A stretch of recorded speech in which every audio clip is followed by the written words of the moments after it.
All right, if you're a future tech leader, an entrepreneur, someone with a big idea, then this is for you.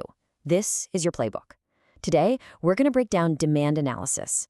Think of it as the secret weapon for turning a cool product into a real successful business. Okay, let's get right into it. So, picture this. You've spent months, maybe even years, coding, designing, and perfecting your brand new app. It's amazing. It's a game changer. But now, you hit the million-rupee question. What do you charge for it? Go too high and crickets. No one downloads it. Go too low and you're basically giving away your hard work. This right here is the first huge test for most great ideas. Before you even think about picking a number out of thin air, you have to understand the number one rule of the market. And trust me, this isn't just some boring textbook theory. This is the invisible force that's going to shape your entire business. And here it is, the law of demand. Now pay super close attention to those first few words, other things remaining constant. That's the fine print, It means we're assuming nothing else in the world changes, not your marketing budget, not what your competitors are doing, nothing. In that perfect little bubble, the rule is beautifully simple. Price goes up, demand goes down. This is the absolute starting point for every single pricing decision you will ever make. Okay, so let's make this real. A demand schedule is just a fancy name for a table like this one. It's basically a cheat sheet showing how many people might download your app at different prices. Look at this. At 600 rupees, you get 100 diehard fans. But watch what happens as you drop the price. Boom! At 200 rupees, you're looking at 600 downloads. This isn't just a bunch of numbers, it's a map of your potential customers. So if you remember one thing, let it be this. It's that simple inverse relationship. Price goes up, demand goes down. It's the most basic, fundamental truth of the market. Got it? Awesome. Now let's build on that. Knowing that demand will drop if you raise the price is step one. But the real strategic question, the one that makes or breaks businesses, is by how much? Will a 10% price hike barely make a dent, or will it completely destroy your sales? The concept that answers this critical question is elasticity. Think of elasticity as your market sensitivity meter. It's not just a yes or no, it's a measurement. It tells you exactly how stretchy or responsive your demand is when you start messing with the price. And you might be thinking, how would I even figure this out? Well, smart founders use everything from competitor research to customer surveys, or even A/B testing different prices on small groups. It's all about gathering data to measure that relationship we just talked about. And this slide lays it out perfectly. On one side, you have elastic demand. Think about a mobile game. There are a million of them, right? So if you raise your price even a little bit, your players will just leave and download something else. Demand is super sensitive.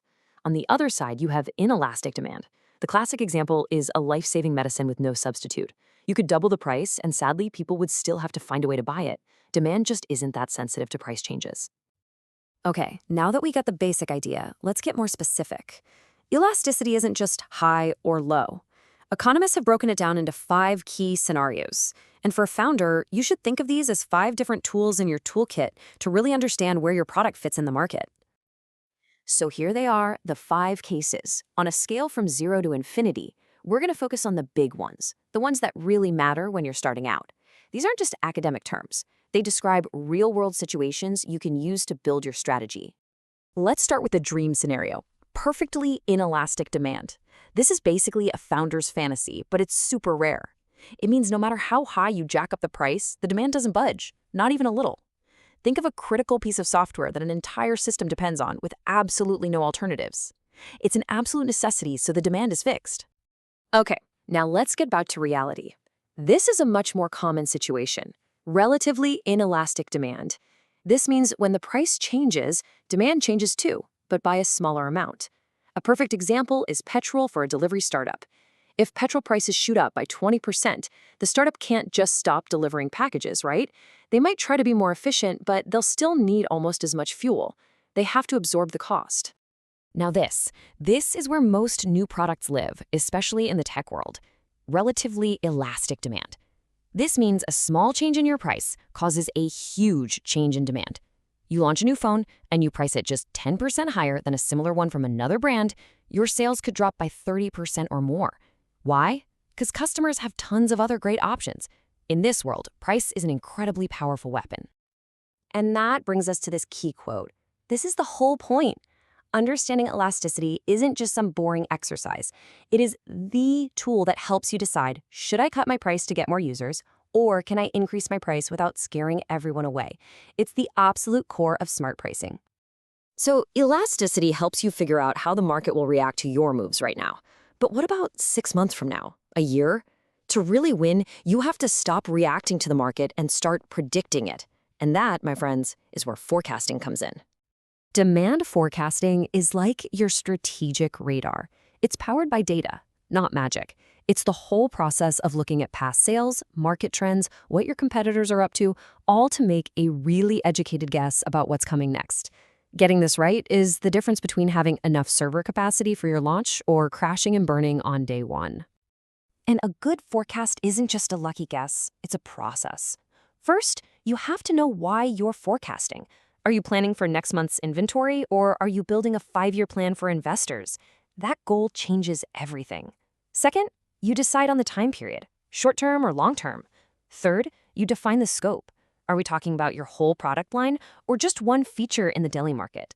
Get specific. And finally, you break the big, scary task into smaller, manageable parts. It's this system that turns a wild guess into a reliable roadmap for growth. Okay, we've covered a ton of ground, from a basic law to a whole strategic toolkit. The goal here isn't to turn you into an economist. It's to give you the mental models you need to go from being a builder to being a founder.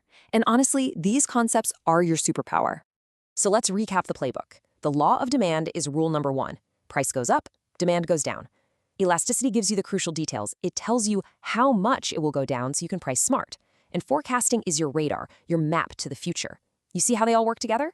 This is how you turn a hopeful guess into a winning strategy. So, you have the playbook. You now have the fundamental framework for understanding your market. The only question left is, what amazing problem are you going to solve with it? Thanks for joining me.